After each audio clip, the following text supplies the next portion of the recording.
Bien, estamos en un mensaje más de nuestra serie de Gálatas. La semana pasada, Cristian, presbítero Cristian, que está coordinando, dirigiendo la liturgia el día de hoy, él nos trajo el mensaje de la predicación al principio del capítulo 2, contándonos de las cosas que hizo Pablo eh, un poco después de su conversión y cómo él se mantuvo fiel a la predicación del Evangelio y a una vida de la libertad del Evangelio, cuando recibía oposición de otras personas que lo llamaban a dejar realmente el Evangelio y una vida que muestre consecuentemente cómo es vivir para Cristo. Pero Pablo, por la obra del Espíritu Santo actuando en él, él se mantuvo firme, él se mantuvo firme. Pero qué difícil es mantenernos firmes cuando muchas veces alrededor nuestro tantas cosas están pasando que nos aprietan, que nos presionan. Yo no sé cómo estuvo la semana de cada uno de ustedes, pero he hablado con algunos y coincidimos que fue una semana difícil, que hubo muchas cosas por hacer, muchas tensiones, momentos donde nuestro carácter fue probado, donde eh, nuestro corazón no reaccionó como debía. Y es natural que eso pase por nuestra propia debilidad. Pero hay momentos en que decisiones difíciles, caminos difíciles para tomar, que parece que hay bifurcaciones en las decisiones que tomamos de vida, presiones familiares, laborales, sociales, y, y la actividad del viejo hombre en nosotros todavía presente. Nuestra debilidad debido al pecado nos hacen dudar de la efectividad del Evangelio, de la efectividad de la obra de Cristo, y cedemos, y cedemos. Quiero que pensemos justamente hoy día, ¿cómo podemos vivir manteniéndonos firmes, rectamente, caminando en la verdad del Evangelio?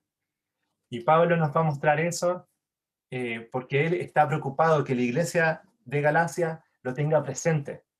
Que el mensaje del Evangelio, como voy a decir de principio a fin, el mensaje de hoy, el Evangelio no es solamente para tenerlo como una confesión o para tenerlo ahí presente, poder decirlo y explicarlo. También es para vivirlo profundamente y penetra hasta lo más profundo de nuestro ser y confronta nuestras debilidades. Así que los invito a que podamos leer el pasaje de hoy. Este es un pasaje bisagra, vamos a estar viendo más adelante cuando continuemos con la serie. Vamos a tener, después les voy a contar una pausa la próxima semana, pero cuando continuemos con la serie vamos a estar tomando parte de estos versículos también. Eh, Aquí Pablo en en estos pasajes, en este pasaje nos va a estar hablando del Evangelio en sí mismo. Pero lo que vamos a ver hoy tiene que ver un poco con narrativa. Cómo él se enfrentó con la infidelidad que había presente en la iglesia y cómo él tuvo que mantenerse firme.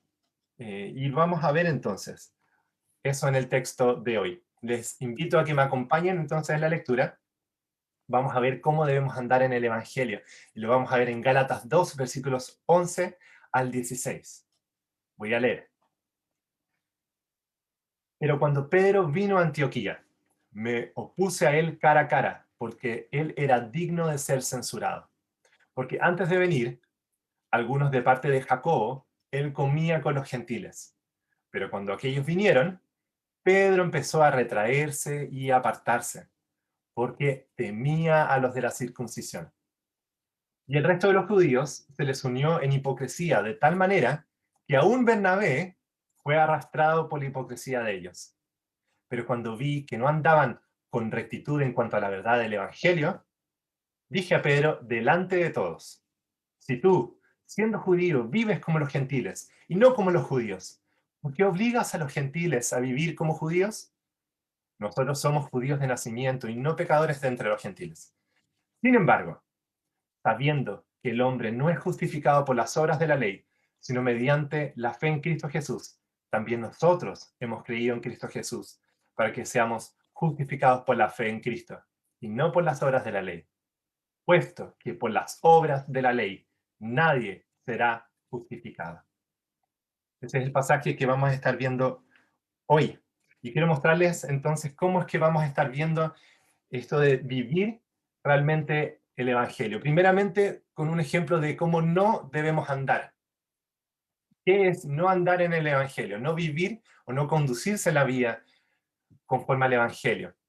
Y lo vamos a ver en los versículos 11 al 13. Vamos a ver cuál es el problema, vamos a ver cuál es la razón de ese problema y el resultado que puede acarrear cuando eso está presente en la iglesia, está presente en nuestras vidas.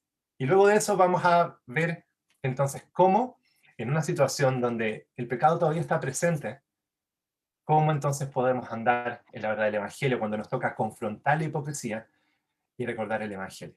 Vamos a estar viendo eso entonces entre los versículos 11 al 16 el día de hoy.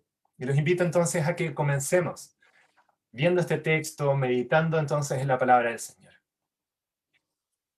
¿Cuál era el problema que nosotros vemos aquí? Bueno, desde el primer versículo, Pablo nos dice que recibió la visita de Pedro en la ciudad de Antioquía. Antioquía era una ciudad muy importante, muy, muy importante, ciudad de donde salió el primer viaje misionero de Pablo, ciudad donde había una gran presencia de gentiles.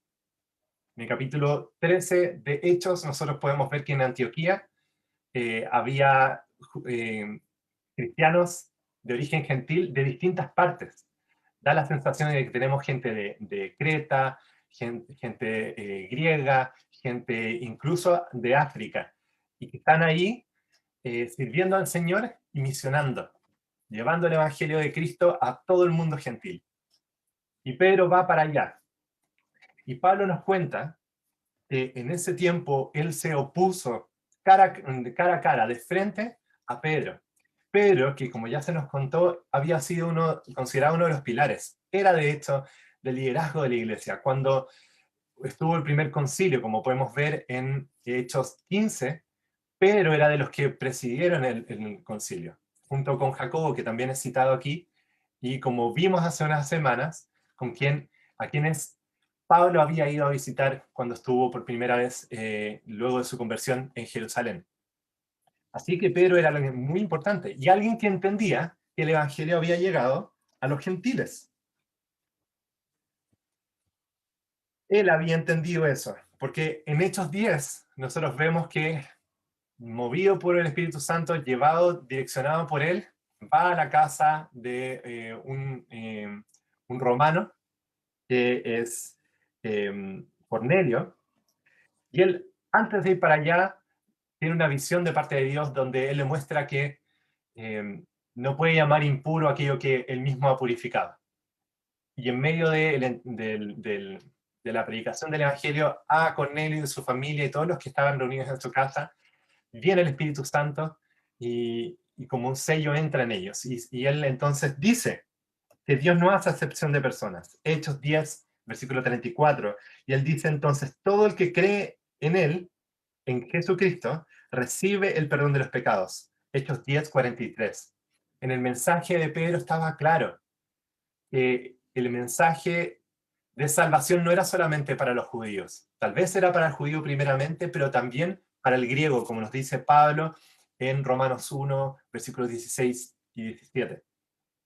El mensaje del evangelio de salvación era para todos. Y Pedro lo sabía. Pedro defendió eso también.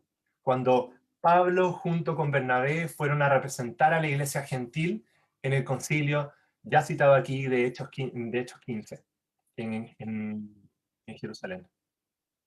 Él defendió que efectivamente el Evangelio era para todos, todos aquellos que el Señor llamara, de entre todos los pueblos. Entonces, ¿por qué? ¿Por qué nos encontramos con este problema? Este problema de que pero Pedro estaba empezando a retraerse y apartarse de los judíos, de los cristianos gentiles, de origen gentil, una vez que a Antioquía también empezaron a llegar algunas personas de Jerusalén.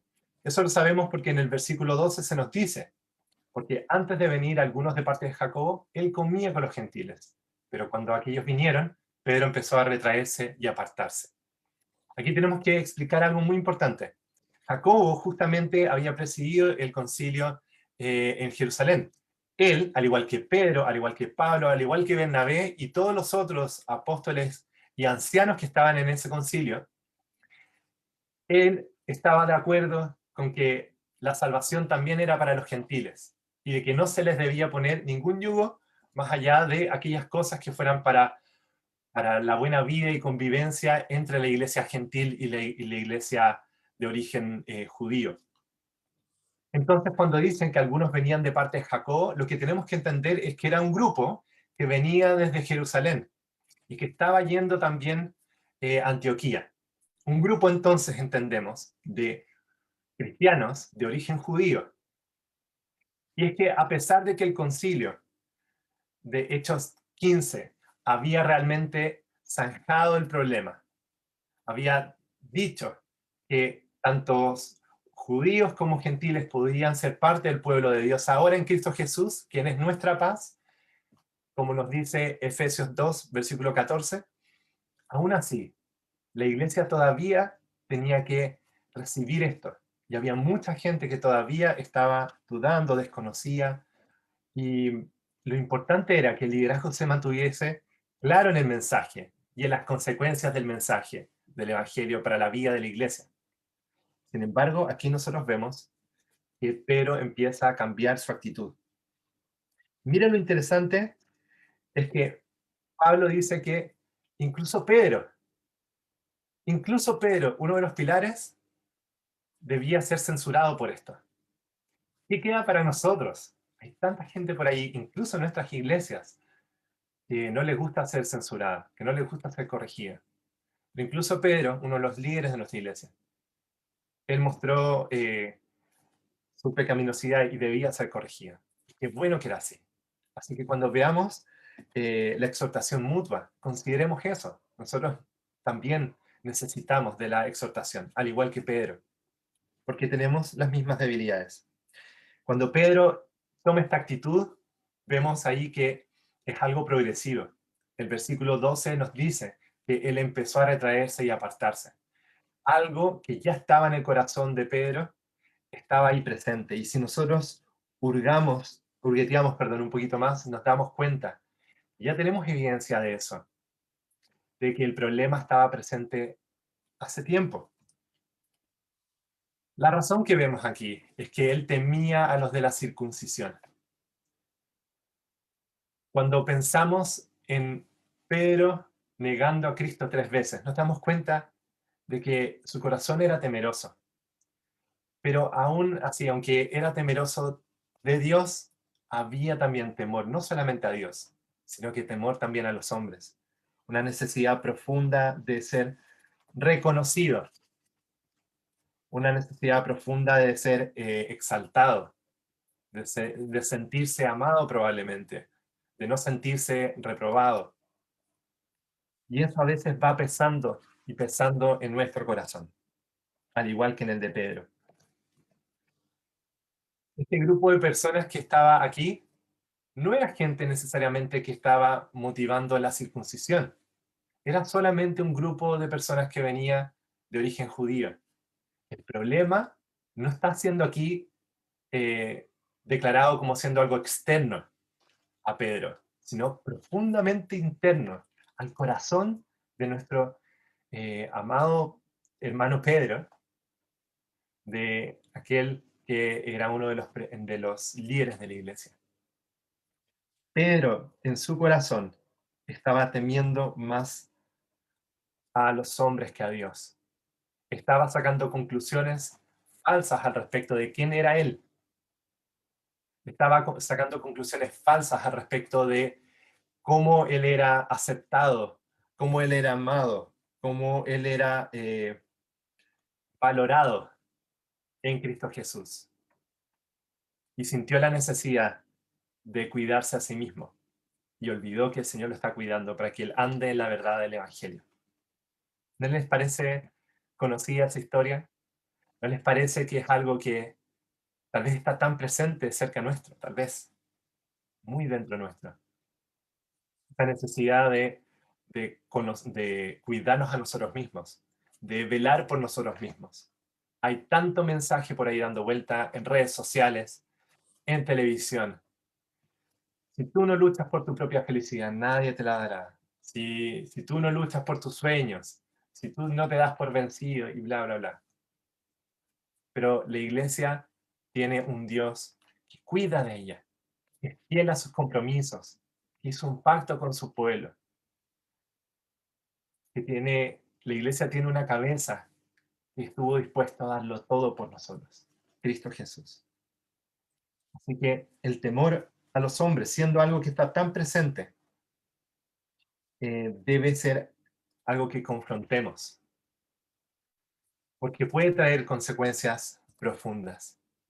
Miren lo que pasa aquí. Él, siendo el líder de la iglesia, en un momento donde era importante mostrarse firme en aquellas cosas que el Espíritu Santo había confirmado a la iglesia, de cómo debían conducirse, él no lo hizo. Y por lo tanto, trajo consecuencias. El versículo 13 nos da el resultado. Y entonces el resto de los judíos se le unió en su hipocresía, de tal manera que aún Bernabé fue arrastrado por la hipocresía de ellos. La actitud de Pedro generó ¿qué cosa? Que él viviera no conforme o actuara no conforme al mensaje del Evangelio, que es un mensaje que nos muestra que Dios no hace acepción de personas. Como yo le cité que él dijo en el capítulo 10 de Hechos, llevó y arrastró a otras personas que probablemente también tenían debilidad en su corazón. También dudaron de la efectividad del Evangelio y dudaron de aquellas cosas que Cristo hace en nosotros y de quiénes somos nosotros en Cristo. Y tal vez aquí, de una manera curiosa, que tenía mucho temor de hombres, que era Pedro, fue temido también por otras personas que también sufrían de temor a los hombres y temieron obedecer a Pedro y someterse a él.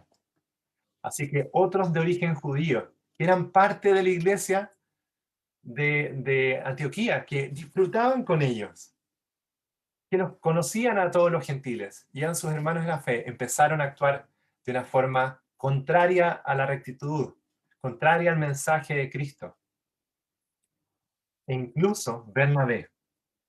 Y eso es tremendo, ¿saben? Porque Bernabé fue uno de los que, como yo les decía, la iglesia de Antioquía había encomendado para el primer viaje misionero que Pablo hizo. En ese entonces incluso era Bernabé acompañado de Saulo. Y fue en ese viaje donde vemos por primera vez que al apóstol se le llama Pablo.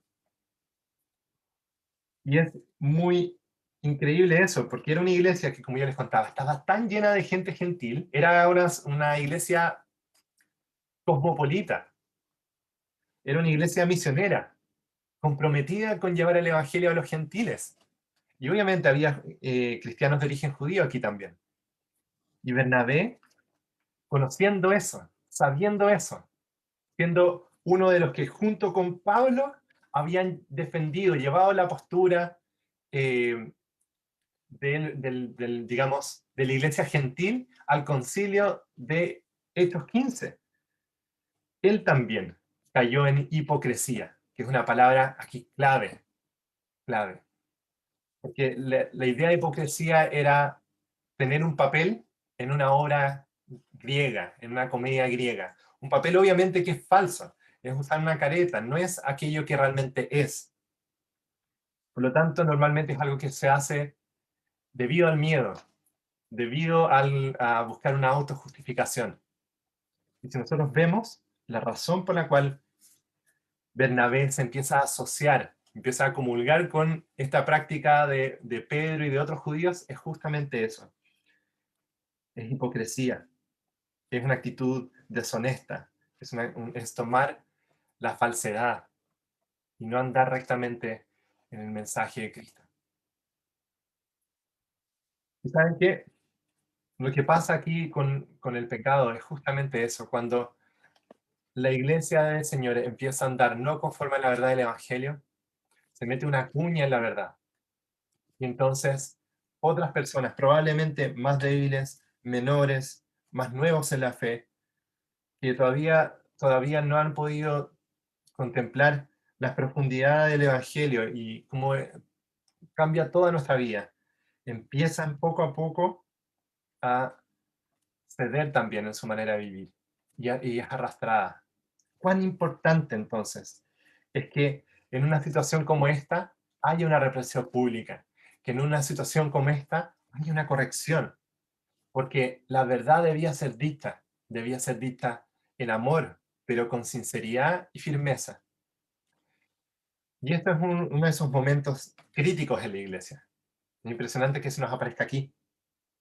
Realmente, Pedro necesitaba una corrección pública, no solamente porque él estaba actuando de una manera incorrecta, sino porque, como vemos en el versículo 13, más personas estaban pecando, más personas estaban actuando de una manera infiel a Cristo y no estaban actuando conforme al Evangelio. Y Pablo entonces, él confronta la hipocresía. Y es lo que vemos aquí. Él empieza a mostrar, o nos muestra a nosotros cómo en una situación como esta se puede realmente caminar en el Evangelio, andar en la verdad del mensaje de Cristo. Lo primero que hace Pablo es confrontar la hipocresía, es mostrarle esa careta falsa de la actitud de Pedro, que en el fondo estaba actuando por miedo, no por un temor reverente a Jesucristo. El versículo 14 nos dice, pero cuando vi que no andaban con rectitud en cuanto a la verdad del Evangelio. Y esa declaración es el resumen de todo el pecado que hemos visto en los primeros versículos. No andar con rectitud en cuanto a la verdad del Evangelio. El Evangelio entonces nos lleva a tener que andar y vivir en nuestra vida, como dije desde un principio. Y es algo serio. Se nos llama a andar en rectitud. Y aquí Pablo en amor, entonces, al ver esta situación, va, se dirige a Pedro y en presencia de todos le dice, si tú siendo judío, vives como los gentiles y no como los judíos, ¿por qué obligas a los gentiles a vivir? En otras palabras, ¿cuál es el sentido de obligar a gentiles a ponerse un yugo del que tú has sido liberado en Cristo Jesús? Tú fuiste liberado de la esclavitud de la ley para andar en la libertad del Evangelio, para que la ley de Dios realmente esté escrita en tu corazón, porque el Espíritu Santo te guía, porque el Espíritu Santo te ha tocado, porque por fe has recibido a Cristo como Señor. Entonces, si tú vives de esa manera, por lo tanto con ciertas libertades, a no guardar ciertas cosas, en particular aquí, a andar sometiendo a los demás a reglas de la ley sobre comida, sobre prácticas, sobre circuncisión, como cosas añadidas para la vida cristiana. Bueno, si es así, si él ya fue liberado de eso, ¿por qué entonces somete a los demás? Me recuerda en cierto sentido a las palabras de Jesús a los fariseos, cuando él les decía que ellos ni entraban al reino de Dios ni dejaban que los demás entraran. Y es que a veces, cuando se le pone una regla extra a la iglesia, algo que tengan que cumplir para estar en paz con el Señor, desconsiderando el poder total de la obra de Cristo, lo que pasa es que la iglesia tiene un yugo muy pesado, que no le permite entonces ver la libertad que podemos tener en Cristo. Eso era realmente el problema. Él estaba haciendo esto por temor a los hombres, pero él sabía que no debía conducirse así. Y entonces Pablo, luego de confrontar la hipocresía, lo que él hace es recordar el Evangelio. Y eso es algo que me encanta. Muchas veces nosotros podemos ir y apuntar con el dedo a alguien que está en pecado. Y claro, tú puedes decir, no, pero era evidente. Mira, aquí en la Biblia dice, al pan, pan, vino, vino, claramente que la actitud de tal persona es pecaminosa. Pero Pablo no solamente saca la verdad del pecado a la luz. Además de eso, él muestra las medicinas que realmente restaura nuestra alma. Y él le recuerda, cosa que nosotros como cristianos siempre deberíamos estar haciendo. Hacia nosotros mismos, pero también a todos los demás. Recordar la obra de Cristo. Miren los versículos 15 y 16. Pablo le está hablando a Pedro y le dice, nosotros somos judíos de nacimiento y no pecadores de entre los gentiles, Sin embargo, sabiendo que el hombre no es justificado por las obras de la ley, sino mediante la fe en Cristo Jesús, también nosotros hemos creído en Cristo Jesús para que seamos justificados por la fe en Cristo, y no por las obras de la ley, puesto que por las obras de la ley nadie será justificado. Él le recuerda, sí, es verdad, nosotros somos judíos, y eso ha sido buenísimo para nosotros. Hemos recibido la ley de Dios, los preceptos de Dios, hemos sido enseñados año tras año en las Escrituras, hemos conocido las promesas dadas desde antiguo para que apuntaban a Cristo. Y no vivimos en un mundo gentil donde se estaba alejado de Dios, sin esperanza, sin fe, sin Dios mismo, como nos dice mismo Pablo en Efesios 2. Sin embargo, él aquí declara, claro, es verdad que ser judío tiene un beneficio, pero recordemos, no hay acepción de personas. El hombre no es justificado por las obras de la ley. No hay ley que justifique al hombre. No hay ninguna obra que nosotros podamos hacer, obra que, o sea, ley que debamos ser llamados a guardar en obediencia que nos lleve a estar en paz con Dios. Ese fue el problema desde un principio del pueblo de Israel. Pensó que la ley había sido dada para justificación, pero Dios ya había rescatado a Israel. Dios ya había mostrado que era un Dios que había estado en un pacto de gracia con su pueblo, que lo había rescatado y que el pueblo debía vivir en justicia, sí, pero teniendo su esperanza en la promesa de salvación de Dios. Toda la ley del Antiguo Testamento nos muestra eso. Poner nuestros ojos en que Dios es el misericordioso, que una vez va a cortar con esto de un sacrificio para perdón de pecados, que debía hacerse cada año. Y va a llegar el momento donde eso iba a ser perfecto, una vez y para siempre. El momento en que Dios iba a circuncidar los corazones de las personas, diciendo que iba a ser un pacto, un compromiso mucho más profundo, sincero, que no puede ser borrado. Que él iba a escribir la ley en los corazones y mentes. Toda obra hecha solo por Dios, nada del hombre, nada del hombre. Y al hombre le queda confiar, confiar, que además de eso es un don dado por Dios. Y nos dice aquí entonces, no se puede ser justificado por las obras de la ley, sino mediante la fe en Cristo Jesús. Cristo Jesús es el objeto de nuestra fe, en quien nuestra confianza debe estar depositada para que podamos tener vida y salvación. Su obra en la cruz, su obediencia a la voluntad de Dios, no la nuestra, es lo que nos da apertura a la presencia del Padre, paz con Dios. Así que fue mediante la fe Jesús, que no solamente un gentil, sino que también un judío que tenía la ley, como Pablo o como Pedro, también ha creído en Cristo Jesús para ser justificados por la fe, no por la observancia, no por guardar, no por obedecer una ley. Así que Pablo está siendo sumamente claro en esto. Y para redondear esta idea, Pablo termina diciendo, puesto que por las obras de la ley nadie será justificado.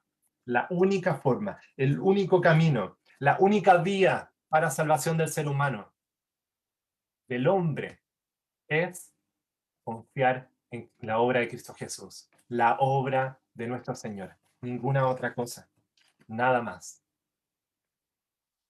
Pero la falta que vemos aquí de Pedro en estos versículos es un recordatorio muy poderoso para todos nosotros de lo que es no guardar, no guardar realmente el poner nuestros ojos en Cristo Jesús. Muchas veces nosotros también vamos a buscar algún otro camino para sentirnos validados, justificados. Así que es solo por Cristo, es solo por su obediencia, es solo por su santidad y justicia. Pero tal vez tú también luchas, al igual que vimos aquí en Pedro, en Bernabé o en otras personas, contra el temor al que dirán, a la opinión de los demás, al ser valorado, justificado por tus acciones y no por las de Cristo. O tal vez hay alguna otra cosa que te está impidiendo vivir para Él, vivir para Dios. Que Cristo sea realmente el que mueva toda tu vida y te transforme. Porque estás pensando en que hay algo que es mejor, hay algo que es más digno. Y que tú tienes que alcanzar tal vez esa dignidad por ti mismo, para estar en buena actitud con Dios.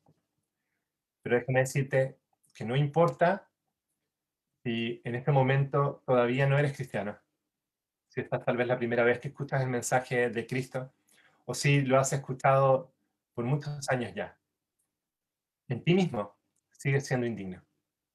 Solo hay una persona que es digna, que es Cristo Jesús. Es su dignidad la que siempre va a prevalecer para levantarnos y para poder tener comunión con el Padre. Él es nuestro mediador, nuestro eterno mediador. Y gracias al Señor Jesús por eso.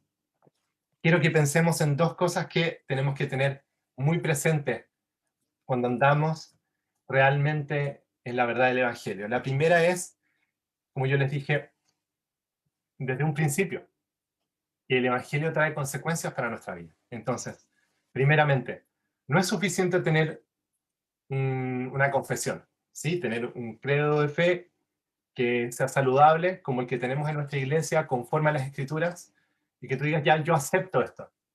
También no es suficiente ser un súper defensor de la teología que es saludable. Además de eso, es necesario vivirla profundamente. Recuerden lo que pasó con la iglesia de Éfeso. Había perdido su primer amor. Nuestro corazón tiene que estar inflamado por la gloria de Cristo, para que cuando nos encontremos ante una adversidad donde nuestro pecado nos tiente, donde tengamos miedo, queramos buscar alguna forma de auto gestionar nuestra alegría o nuestro propio bienestar, recordemos, recordemos, Cristo es más valioso, Cristo es más precioso, Cristo es más digno de ser amado, considerado que cualquier cosa que yo pueda obtener por mí mismo. Y Él se entregó por ti y por mí. Así que vale la pena vivir por Cristo, porque hemos sido restaurados en Él. Aquellos que confiamos y tenemos fe en su obra. Ya ahora no hay nada que pueda tener más valor. Pero por otra parte, debemos recordar que debemos mantenernos firmes en esa profesión de fe. ¿Saben? A la vuelta de la esquina, entonces, van a encontrar una oportunidad, está la tentación, está la oportunidad de tal vez ser confrontados y que nos tenemos que mantener firmes con aquello que hemos creído, en que hemos sido enseñados, que es el mensaje del Evangelio. Y es muy probable que así como Bernabé, que amaba profundamente al Señor, es mostrado en el libro de Hechos como un buen ejemplo, como Pedro mismo, tú también seas tentado a la hipocresía, a la tibieza. Y así como orábamos en el momento de arrepentimiento, necesitamos que el Señor nos permita ser fieles. Debemos rogar por eso. Debemos rogar para no negar al Señor cuando tengamos la oportunidad de hablar a otros de Cristo Jesús. Piensa que si tú conoces a Cristo es porque alguien amó más a Cristo que a su propio bienestar. Y fue tanto que se incomodó para llevarte el mensaje de Jesús, aunque tú tal vez no tenías ningún interés en escucharlo, e incluso pudiste haber sido agresivo. Pero el Señor nos mueve de esa manera. Entonces, como decía, a menos que nuestro corazón arda por Cristo, no podemos estimar cualquier cosa que sea un costo en torno a la predicación del Evangelio, en torno a confesar a Cristo, como algo que es basura, con tal de ganar a Cristo, con tal de que otros más puedan escuchar de Él. Así que vamos a terminar este tiempo rogando al Señor que siga transformando nuestros corazones para que le anhelemos profundamente, mucho más de lo que está pasando ahora en nuestra vida, que queremos más y más de Cristo, y que nuestro corazón realmente esté inflamado buscando su gloria. Acompáñenme en oración. Señor, te agradecemos, Padre. Te agradecemos, Padre, porque vivir en el Evangelio es algo que podemos hacer solo porque Cristo va al frente nuestra. Gracias, Señor, porque estoy seguro que nos has conducido, nos estás mostrando, Señor, nuestra debilidad, pero no nos dejaste en el suelo, nos mostraste la medicina que nos restaura, que es el mensaje de Cristo. Y gracias, Señor, porque ha sido completamente transformadora en nuestra vida y ahora podemos ser tus hijos. Permítenos, Señor, que no haya nada en este mundo que nos importe más que tu gloria y la gloria de nuestro Señor Jesús. Que por favor, Señor, nos muevas en amor a hablar con otras personas, a mantener nuestra confesión, a dar razones de nuestra fe, Señor, por amor a ti y para beneficio de los demás. También, Señor, que nos ayudes a que nuestra forma de vivir también muestre esta verdad tremenda del Evangelio que nos ha cambiado por la obra de Cristo.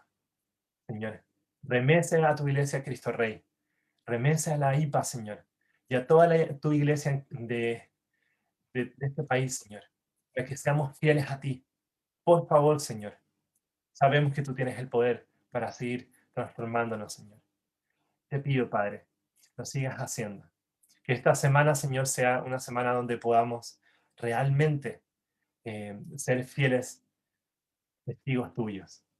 Te lo pedimos, Padre. No por nuestros méritos, no porque nosotros podamos hacer esto en nuestra fuerza. Reconocemos que no podemos, solo por Cristo Jesús. Y en su nombre oramos. Amén.